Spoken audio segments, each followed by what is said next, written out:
Welcome. உங்கள் Sun பார்சிலோனாலேருந்து. இன்னைக்கு Saturday, இன்னைக்கு லீவு. இன்னைக்கு ஒரு இன்ட்ரெஸ்டிங்கான விஷயம் பண்ண போகிறோம். சிட்டியோட சைக்கிள் ஒன்று ஹையர் பண்ணி ரூட்டில் பக்கத்தில் இருக்க ஏரியாவில் ஒரு இந்தியன் ஸ்டோர் இருக்குது. அந்த இந்தியன் ஸ்டோரில் போயிட்டு நம்ம இந்தியன் பிராண்ட் அரிசி வாங்க போகிறோம். எல்லா கடையிலையும் கிடைக்காது, ஒரு சில கடையில் மட்டும்தான் கிடைக்கும். வாங்க, நம்ம சைக்கிளில் போகிறோம். பார்சிலோனா ரூட்ஸ்லாம் எப்படி இருக்குன்னு பார்க்கலாம் வாங்க. இது வந்து என்னோடய வீட்டோட என்ட்ரன்ஸ். வெளியே பார்சிலோனாவில் பார்த்திங்கன்னா டிரான்ஸ்போர்ட்ஸ் வந்து ரொம்ப கம்ஃபர்டபுளாக இருக்கும். 500 மீட்டர்ஸில் பஸ் ஸ்டாப், 1 கிலோமீட்டரில் மெட்ரோ இருக்கும். ஸோ எல்லா இடத்துக்குமே பப்ளிக் டிரான்ஸ்போர்ட்டேஷனில் வந்து ரொம்ப சௌகரியமாக போயிடலாம். ஆனால் இன்றைக்கி வந்து நான் ரொம்ப ஒரு புதுசான ட்ரை பண்ண போகிறேன். லாஸ்ட் வீக்கு தான் நான் வந்து இது ஸ்டார்ட் பண்ணேன். இங்கே வந்து சிட்டி சைக்கிள்ஸுன்னு இருக்கு. நம்ம அதை வந்து ரிஜிஸ்டர் பண்ணிவிட்டு நம்ம எவ்வளோ யூஸ் பண்ணுறோமோ அதுக்கேற்ற மாதிரி நம்ம வந்து பே பண்ணிக்கலாம். 30 மினிட்ஸ்க்கு வந்து அப்ராக்சிமேட்லி 30 சென்ட்ஸ் 30 சென்ட் சார்ஜ் பண்ணுறாங்க. 30 சென்ட்னா 30 ரூபான்ற மாதிரி. நம்ம அந்த சைக்கிள் ஸ்டாண்ட் வந்து எல்லா ஏரியாலையுமே இருக்கும். நம்ம அந்த ஸ்டாண்டை வந்து எடுத்துகிட்டு அன்லாக் பண்ணிவிட்டு நம்மளோட ஐடியை வச்சு அன்லாக் பண்ணிவிட்டு அதுக்கு ஒரு ஆப் இருக்கும், அதில் ட்ராக் பண்ணிக்குவாங்க நம்ம எப்போ அன்லாக் பண்ணுறோம், எவ்வளோ நேரம் யூஸ் பண்ணுறோன்னு. நம்ம இன்னொரு ஏரியாவுக்கு போய்ட்டு அங்கே இருக்க சைக்கிள் ஸ்டாண்டில் நம்ம வந்து அதை பார்க் பண்ணிக்கலாம். So it's a very comfortable transport. நான் இப்போ தான் ட்ரை பண்ணேன் 2 வீக்ஸ் பிஃபோர். இது கரெக்டாக சொல்லலாம், இது 3rd டைம். இதை நான் முக்கியமாக ட்ரை பண்ணதுக்கு எதுக்குன்னா, இங்கே இருக்க ரோட் ரூல்ஸ் எல்லாம் வந்து கொஞ்சம் டிஃப்ரெண்ட் இந்தியாவோட யூரோப்பில் இருக்க ரூல்ஸு. நான் இன்னும் டிரைவிங் லைசன்ஸ்லாம் எடுக்கல, நெக்ஸ்ட் இயர் எடுக்கலான் இருக்கேன். அதுக்கு முன்னாடி சைக்கிள்ஸை யூஸ் பண்ணி இந்த ரோடோட டைனமிக்ஸ்லாம் எப்படி இருக்குது, எப்படி ரூட்லாம் எப்படி இருக்குன்னு பழகலான்றதுக்காக இதை சப்ஸ்கிரைப் பண்ணேன். இந்த சைக்கிளில் தான் இப்போ வந்து நம்ம அந்த அரிசி வாங்குறதுக்கு அந்த கடைக்கு போக போகிறோம்.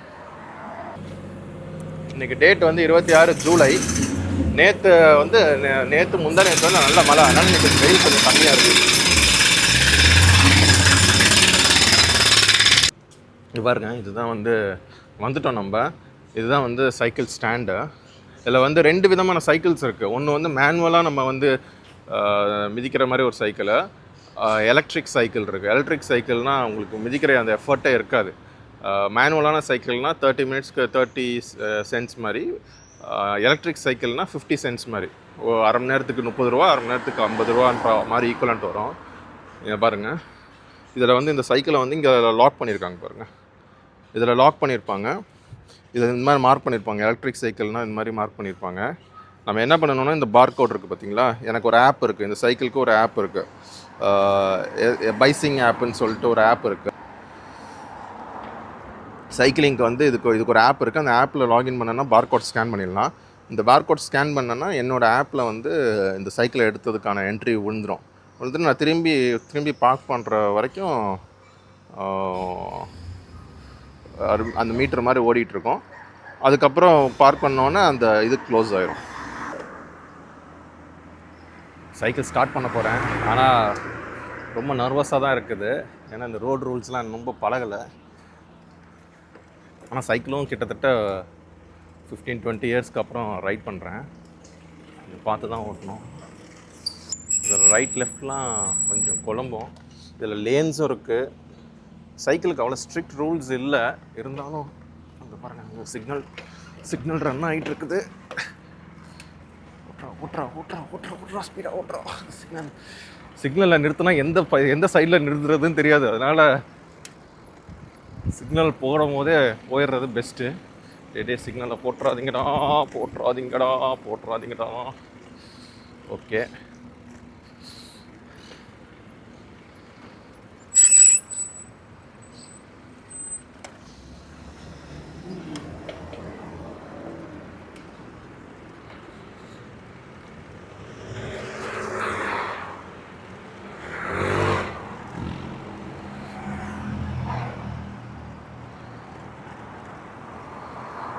ஒரே சைடாக போக வேண்டியதான்.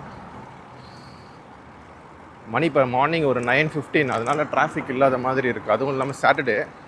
பட் இன்னும் கொஞ்சம் நேரத்தில், இன்னும் 2 ஹவர்ஸில் டிராஃபிக் வந்துடும் நினைக்கிறேன். ஆனால் ஷாப் வந்து கொஞ்சம் சிட்டிக்குள்ளே வராது, சிட்டி ஏரியாவுக்கு கொஞ்சம் அவுட்ரு வரும். ரொம்ப அவுட்ரு இல்லை, சிட்டிக்குள்ளேயே. பட் வந்து சென்டர் ஆஃப் த சிட்டிக்குள்ளே போகல. சென்டர் ஆஃப் த சிட்டிக்குள்ளே போனால் இன்னும் டிராஃபிக் இருக்கும். இப்போ நான் போயிட்டுருக்கிறது டாக்ஸி பஸ்ஸில். ஏன்னா சைக்கிள் சென்டரில் போகக்கூடாதுன்னு நினைக்கிறேன். ஐயோ, சிக்னல். ஓகே, இதில் பார்த்தீங்கன்னா கரெக்டாக ஒரு 200 மீட்டர்ஸ்க்கு ஒன்ஸ் சிக்னல்ஸ் இருக்கும். இங்கே ஜீப்ரா கிராசிங் எல்லா ரூல்ஸுமே பர்ஃபெக்டாக ஃபாலோ பண்ணுவாங்க. கொஞ்சம் ஜாக்கிரதையாக தான் போகணும். பாருங்க, இதில் பாருங்கள், இதில் பார்த்தீங்கன்னா பில்டிங்ஸ் இருக்குது பார்த்தீங்களா. இங்கே இந்த ஏரியா எல்லா ஏரியாவும் ஒரே போல் தான் இருக்கும். மேலே வந்து ரெசிடென்ஷியல் பில்டிங்கு, கீழே வந்து கடைகள். எல்லா ஏரியாவும் ஒரே மாதிரி நீங்கள் பேப்பரில் ட்ராயிங் போட்ட மாதிரி தான் இருக்கும். ரோடோட அளவுகள், பேமெண்ட் அளவுகள், ஸ்ட்ரக்சரு, எல்லா ஏரியாவும் ஒரே போல் தான் இருக்கும். எல்லா ஏரியாவும் ஒரே போல் இருக்கிறதுனால இந்த ஊர் ரொம்ப உங்களுக்கு ஈஸியாக பழகிடும். ஆனால் ஸ்பெயினில் மற்ற ஊரெலாம் இப்படி இருக்குன்னு சொல்ல முடியாது. பார்சலோனா இந்த மாதிரி இருக்கும். நீங்கள் இப்போ வந்தீங்கன்னா ஒரு 3 monthsலேயே உங்களுக்கு ஊர் பழகிடும், ரூட்லாம் பழகிடும். ஏன்னா எந்த ஏரியாவுக்கு போனீங்கனாலும் இந்த லெஃப்ட் சைடில் ஒரு பார்க் இருக்கும், மெட்ரோ ஒன்று இருக்கும், ஒரு 500 மீட்டர் நடந்து போனீங்கன்னா ஒரு பஸ் ஸ்டாப் இருக்கும். எல்லா ஸ்ட்ரக்சரும் ஒரே போல் இருக்கிறதுனால உங்களுக்கு புது ஏரியா போனாலும் ஈஸியாக அடாப்ட் பண்ணுற மாதிரி தான் இருக்கும். இது ஃபஸ்ட் டைம் இந்த வீடியோ எடுக்கிறதுனால மொபைல் ஸ்டாண்டு நான் வச்சுருக்கிறதும் ரொம்ப ஷேக் ஆகிக்கிட்டே இருக்குது.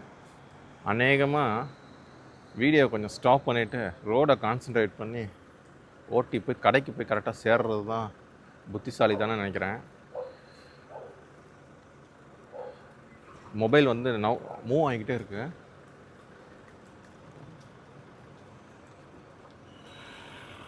இந்த இடத்துல கறிக்கடை மாதிரி இருக்கு பார்த்தீங்களா.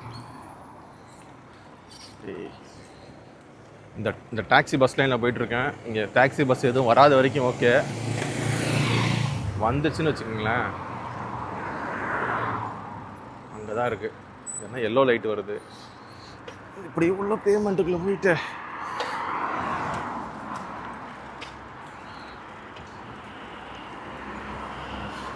உங்களுக்கு இப்போ ஒன்று காமிக்கிறேன் பாருங்கள். இப்போ அந்த இடத்துல உட்காந்து சாப்பிட்றாங்க பார்த்தீங்களா. இது எல்லா கடைகளும் நம்ம டீ கடை மாதிரி இங்கே வந்து இந்த க்ராசன்ட்ஸு, ப்ரெட்டு, காஃபி கடை இருக்கும். எல்லா ஹோட்டல் எல்லா கடையிலையுமே வெளியே இது மாதிரி ஸ்டேர் போட்டு உட்காந்துருப்பாங்க. நீங்கள் பார்சலோனா வந்தால் இது காலையில் இருந்தாலும் சரி, மத்தியானம் இருந்தாலும் சரி, நைட்டு இருந்தாலும் சரி, இந்த கடைக்கு முன்னாடி உட்காந்து ரிலாக்ஸாக காஃபி குடிச்சிட்டு கதை பேசிக்கிட்டு இப்படி தான் இருக்கும் சிட்டி. இப்போ இந்த யூஎஸ் மாதிரி பரலாம் இருக்காது. எப்போதுமே ஒரு ரிலாக்ஸாக தான் இருக்கும். வீட்டை விட்டு வெளியே வந்தீங்கன்னா உங்கள் மைண்டை எப்படி ரிலாக்ஸ் ஆகிற மாதிரி தான் இருக்கும். இங்கே யாரும் பரபரானே இருக்க மாட்டாங்க. எப்போ இருந்தீங்கனாலும் கடைக்கு முன்னாடி ஒரு காஃபி குடிச்சிட்டு இருப்பாங்க, இல்லை ஒரு பீரை குடிச்சிட்டு ஏதோ ஸ்நாக்ஸ் சாப்பிட்டுட்டு மணிக்கணக்கில் பேசிகிட்டு இருப்பாங்க. இங்கே ஒரு காஃபி வாங்கினாங்கன்னா 1 மணி நேரம் உட்காந்து பேசுவாங்க. கடைக்காரன்னு ஒன்றும் சொல்ல மாட்டா. இப்படி தான் ரிலாக்ஸிங்காக போயிட்டுருக்கோம். உங்களுக்கு தெரியும்னு நினைக்கிறேன். அந்த இடத்துல சேர்ஸ் போட்டுட்டு இந்த கடைக்கு முன்னாடி உட்காந்துருக்காங்க பாருங்க. நான் இப்போ ஸ்டாப் பண்ணியிருக்கிறது இங்கே சிக்னல்ஸில் இருக்குது. சிக்னலில் சிக்னல் போட்டுட்டாங்க. கிராஸ் பண்ணடா கைப்புள்ள. இருங்க இந்த பாருங்க, இங்கே பாருங்க, உட்காந்து சாப்பிட்டுருக்காங்க பாருங்கள். இப்போ தான் சேலஞ்ச் இருக்குது. இப்போ நான் போயிட்டுருக்க ரோடு கம்ப்ளீட்டாக ஒன் வேல பிளாக் ஆகிருக்கு. நான் நடக்கிற பாதையில் போயிட்டுருக்கேன். அந்த இடத்துல போயிட்டு வண்டி எல்லாம் நான் வர்றதுக்கு ஆப்போசிட்டில் தான் வந்துட்டுருக்கு. இப்போ ஒன் வேல இருக்கிறதுனால எப்படி போகிறதுன்றதை நான் மேப்பை போட்டு தான் பார்க்கணும், அங்கேருந்து ரோடு எப்படி போகுதுன்னு. ஒரு தடவை போயிருக்கேன் அந்த கடைக்கு. ஆனால் இந்த இடத்துல எங்கோ ஒரு இடத்துல டேர்ன் பண்ணி போனேன். அது என்னன்னு செக் பண்ணணும். ஸ்லோ பண்ணு. ஓகே, நான் அந்த கடைக்கு போயிட்டு உங்களுக்கு திரும்பி வீடியோவுக்கு வரேன். ஏன்னா ரோட்டில் ஒழுங்காக ஓட்டி நேராக போய் சேர்றது தான் நம்ம டார்கெட்டாக இருக்கணும்னு நினைக்கிறேன்.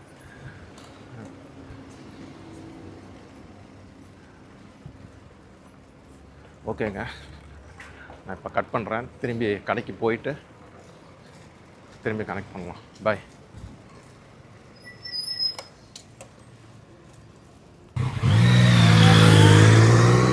எதுக்கு இப்படி திரும்புகிறான், எந்த பக்கம் திரும்புகிறானுங்களே தெரியலையே. நான் நேராக போகிறேன். எது சரியாக பண்ணுறோம், எது தப்பாக பண்ணுறோன்னு தெரியல. நேரம் நல்லா இருந்தால் எங்கேயும் அடிபடாமல் கற்றுக்குவோம். எப்போ எவன் திட்டுவான்னு தெரியாது. அவன் திட்டினாலும் நம்மளுக்கு புரியாது. ஸ்பானிஷில் திட்டுவானுங்க, இல்லைன்னா லோக்கல் கேட்டலானில் திட்டுவானுங்க. இதில் போயிட்டு ரைட்டு கட் பண்ண நினைக்கிறேன். கட் பண்ணு. நான் அந்த சைக்கிள் ஓட்டுறது வந்து ரொம்ப ஈஸியாக இருக்குது. இது எலக்ட்ரிக் சைக்கிள்ன்றதுனால நீங்கள் சும்மா பெடல் பண்ணாவே ஈஸியாக மூவ் ஆகுது. ஓகே, இப்போ இந்த ரோடு ரொம்ப சின்ன ரோடு. போன தடவை வரும்போது இந்த ரோட்டுக்குள்ளே பாவீங்களா, ரோட்டில் ஏதோ டேக் டைவர்ஷன் போட்டிருக்கானுங்க. சாதாரணமாக ரூட் இருந்தாவே குழம்பும். நான் போன தடவை ஸ்ட்ரைட்டாக தான் போனேன். இந்த தடவை டேக் டைவர்ஷன் போட்டிருக்கானுங்க. டேக் டைவர்ஷன் பண்ணி எப்படி போகிறது? உங்களுக்கு இதை ரூட்டே தெரியாது. நம்ம ஆஸ் யூஸ்வல் சைக்கிளில் பேமெண்ட்டில் ஏறி ஒன்வேயில் போகலாம் நினைக்கிறேன். ஏன் டேக் டைவர்ஷன் பண்ணுங்க? ஒர்க் நடந்துகிட்டு இருக்கனால கூட டேக் டைவர்ஷன் போட்டுருக்கலாம். நம்ம டைவர்ட் பண்ணி போட்டுமா, இல்லை இப்படியே சைக்கிள்லேயே இப்படியே போயிட்டா என்ன பண்ணுறது? நம்ம இப்படியே சைக்கிள்லேயே இப்படியே போய் பார்க்கலாம்.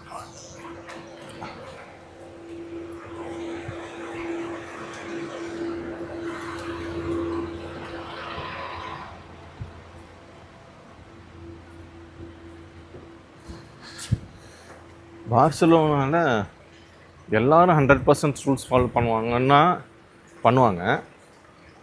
ஆனால் ஆள் யாரும் பார்க்கலன்னா சில டைம் ஸ்கிப்பும் பண்ணுவாங்க.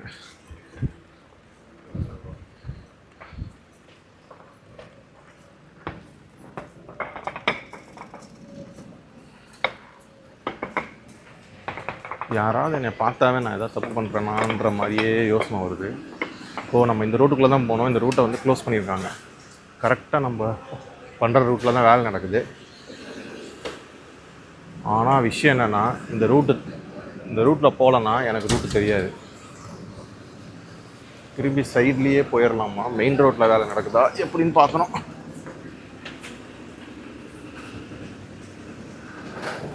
நடக்கிற ரோடும் பிளாக் பண்ணியிருக்கானுங்க.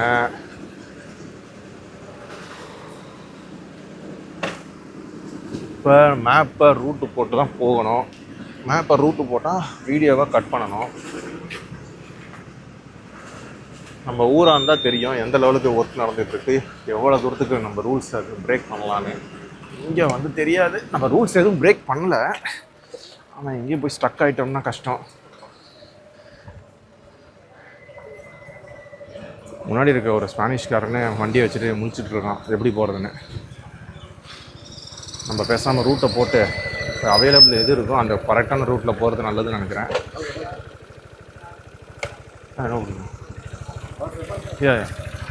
பாஸான்றான், பாஸ் பண்ணுன்னு சொல்கிறான். இதுக்குள்ளே போகலான்னு நினைக்கிறேன்.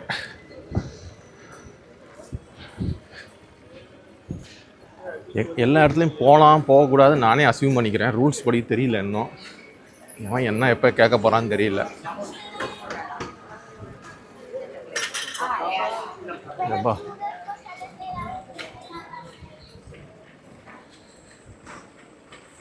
இந்த இடம் நல்லா இருக்கு. ஒரு சின்ன மினி மார்க்கெட் மாதிரி இருக்குது இந்த ஏரியா. நீங்கள் எங்கே பார்த்தீங்கன்னாலும் மக்கள் வந்து உட்காந்து ஏதாவது ரிலாக்ஸாக சாப்பிட்டுட்டு பேசிட்டு இப்படி தான் இருப்பாங்க.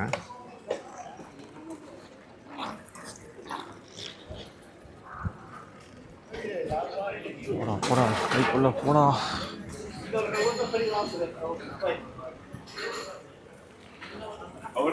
நடந்து வர ரூட்டு. இப்படி வந்துட்டேன். இப்போ வந்து எப்படி போகிறோம்னா, இது ஆப்டிக்கல் கடை இந்த பக்கம் தான் இருக்குதுன்னு நினைக்கிறேன். ஆல்மோஸ்ட் வந்துட்டோம். இங்கே பாருங்கள், இங்கே லாக் பண்ணிவிட்டு இந்த இடத்துல ஓரமாக நிறுத்திட்டேன். ஆனால் விஷயம் என்னென்னா, இந்த சின்ன ரோடு வந்து ஒன் வே. இந்த சின்ன ரோடை இப்படி க்ராஸ் பண்ணி இந்த பக்கம் வந்துட்டேன். இது யாராவது பிடிப்பாங்களா கேமராவில் அதெல்லாம் தெரியல. ஒன்றும் பண்ண மாட்டாங்கன்னு நினைக்கிறேன். இதுதான் இந்தியன் ஸ்டோர்.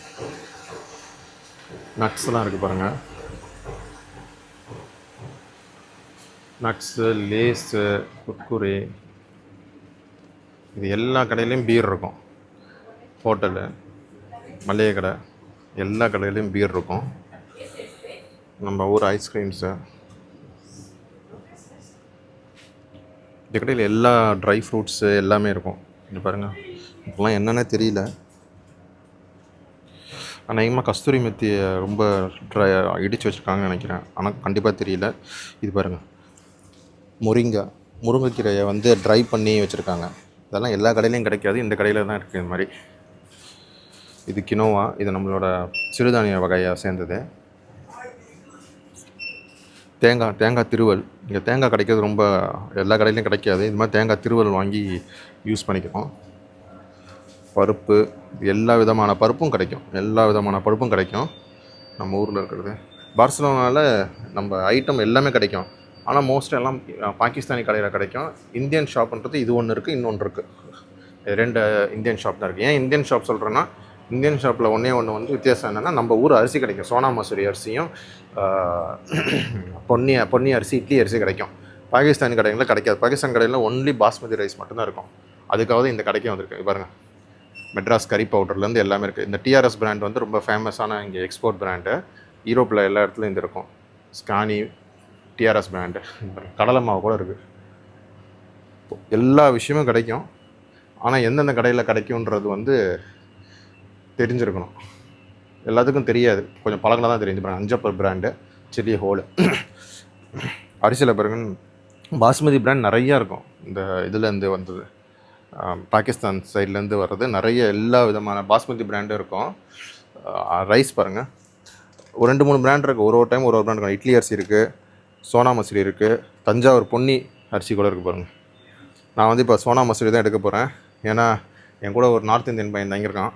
அதனால் சோனா மசூரி பச்சரிசி எடுத்தோம்னா அது பழகின அரிசியாக இருக்கும் அவங்களுக்கு. அதனால் இதை எடுத்துக்கிறது. நம்ம வீட்டில் இது வந்து பொங்கலுக்கு மட்டும் தான் யூஸ் பண்ணுவோம். இங்கே நான் சாப்பாட்டுக்கு எல்லாத்தையும் யூஸ் பண்ணிக்கிறது. இன்னொரு விஷயம் இங்கே எதுக்கு வரதுன்னா, முக்கியமாக இந்த மாதிரி பிஸ்கெட்ஸ்க்காக இங்கே வருது. இந்த பிஸ்கெட்ஸ்லாம் எல்லா இடத்துலையும் கிடைக்காது. ஸோ இந்த நம்ம ஊரில் கிடைக்கிற இந்த பாருங்கள், இந்த மாதிரி குட் டே பிஸ்கெட்டு இதெல்லாம் கிடைக்கும். இந்த பாருங்கள், 50-50 மஸ்கா சஸ்கா. கோதுமை மாவில் வந்து பாருங்கள், ஆஷிர்வாது, ஃபில்ஸ்பெரி, மேகி நூடுல்ஸு எல்லாமே கிடைக்கும். அதனால் இங்கே வந்து ட்ரை ஃப்ரூட்ஸில் பாருங்கள், எல்லா விதமான ட்ரை ஃப்ரூட்ஸும் இந்த கடையில் இருக்குது. வால்நட்டு, இது மாதிரி ரெடிமேட் ஐட்டம் எல்லாமே கிடைக்கும். பிரியா இருப்பாங்க, பிக்கிள்ஸ். நைட்டு வந்து அரிசி சாப்பிட்றதில்ல, ஏன்னா ஜிம் போயிட்டு இருக்கிறதுனால அரிசி சாப்பிட்றதில்ல. கினோவா தான் சாப்பிட்றோம். கினோவா வந்து ஒரு கிலோ வந்து 6 யூரோவா, 5 யூரோ வரும்போது 1 யூரோ அதிகம். அதாவது 100 ரூபா அதிகமாக இருக்குது. என்ன பண்ணுறதுன்னு தெரியலையே.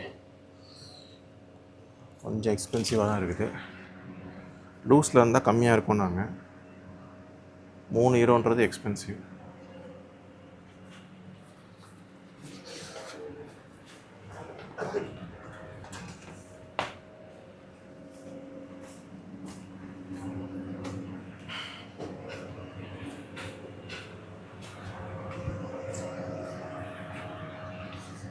இந்த பேக்கெட்டில் இருக்கிறதும் 3 யூரோ தான் போட்டிருக்கு. லூஸில் இருக்கிறதும் 3 யூரோ தான் போட்டிருக்கு. 1 கிலோ 6 யூரோன்னு வருது. லூஸில் இருந்தால் சீப்பாக இருக்கும்னு நினச்சேன். இல்லை, இப்போ என் ஃப்ரெண்டுகிட்ட கேட்டுட்டு தான் வாங்கணும். ஏன்னா நானும் தான் இதை ஷேர் பண்ணுவோம். இதுதான் கடை கைஸ்.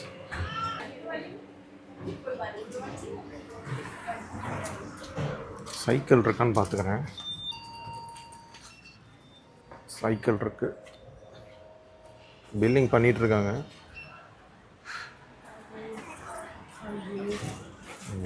பஞ்சாப்காரன் வராங்க. பஞ்சாப்காரன் வராங்க. இங்கே பஞ்சாபிஸும் நிறைய பேர் இருக்காங்க.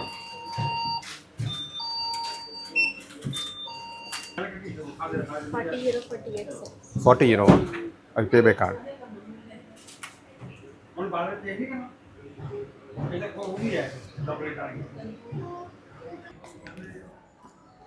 நான் இப்போ கடையை விட்டு நான் வெளியே வந்துட்டு சின்ன சின்ன ஐட்டம்ஸ் எல்லாத்தையும் பேக்கில் பின்னாடி இருக்கு பேக்கில் வச்சுட்டேன். அரிசி இருக்குது, அந்த அரிசி 5 kgs வந்து நான் ஃப்ரண்ட்டில் வந்து வச்சு இந்த மாதிரி ரோப் போட்டுட்டேன். அந்த இடத்துல தான் கேமரா வச்சுருந்தேன். அதனால் இப்போ ரிட்டர்ன் ஜேர்னியில் வந்து வீட்டுக்கு போகிறது வந்து எடுக்க முடியாது, நம்மளால் மொபைல் ஸ்டாண்ட் வைக்க முடியாது. அதுவும் இல்லாமல் வரும்போது கொஞ்சம் தடுமாறி தான் வந்தேன். ஒரு சின்ன ரோடை வேறு ஒன் வேல க்ராஸ் பண்ணிட்டேன். அதனால் கரெக்டாக மேப் போட்டு ப்ராப்பராக வீட்டுக்கு போகிறதுக்கும் சொன்ன மாதிரி புத்திசாலித்தனமாக இருக்கும். அதனால் இப்போ திரும்பி ரிட்டர்ன் வீட்டுக்கு ஒரு 15 minutes ரீச் பண்ணிடுவேன்னு நினைக்கிறேன். Okay, see you all, bye. நம்ம வந்துட்டோம், திரும்பி பார்க்கிங்க்கு எங்கே எடுத்தோமோ அதே இடத்துக்கே வந்துட்டோம். இப்போ பாருங்க சைக்கிள் எப்படி இருக்குல்ல, இப்போ தான் ரிட்டர்ன் வரும்போது தான் கண்டுபிடிச்சேன் இது வந்து சைக்கிளோட பெல்லுன்னு. சைக்கிள் சக்ஸஸ்ஃபுல்லாக பார்க் பண்ணிட்டோம், க்ரீன் லைட் எரியுது. தேங்க்ஸ் ஃபார் வாட்சிங். Subscribe, stay connected guys. See you, bye.